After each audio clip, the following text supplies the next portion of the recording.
Në muajin prill të vitit të ardhshëm në qytetin Bern të Zvicrës pritet të mblidhen 1200 përfaqësues nga kompanitë shqiptare lider të diasporës, por dhe Shqipërisë, Kosovës e Maqedonisë së Veriut.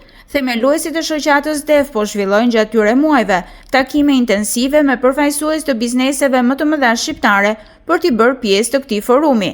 Siç na tregon një nga themeluesit e DEF, Shpend Bajrami, ata do të bashkohen në forumin më të madh ekonomik të diasporës, një event ky mjaft i rëndësishëm për forcimin e lidhjeve mes bizneseve të administruara nga shqiptarët kudo në botë, por dhe me vendet e tyre të origjinës.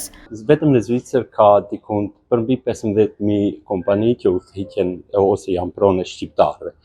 Pa mos e llogaritur Gjermani, Italinë dhe vendet tjera.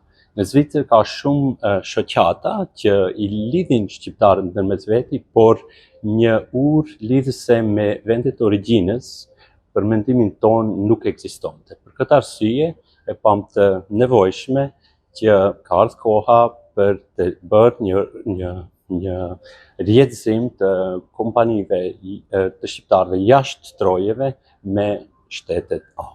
Prej dekadash tashmë në Evropë, SBA dhe më gjerë, shqiptarët kanë themeluar bizneset e tyre, shpesh mjaft të suksesshme, duke dëshmuar se janë shumë konkurrues edhe me homologët e tyre në vendet ku jetojnë e punojnë. Por në cilat fusha të ekonomisë janë më të suksesshëm shqiptarët?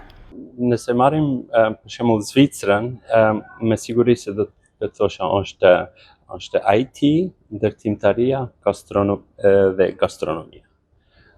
Por nëse me këto kontakte që kemi pasur këto vitet e kaluara prej themelimit, shihet se në Shqipëri edhe në Kosovë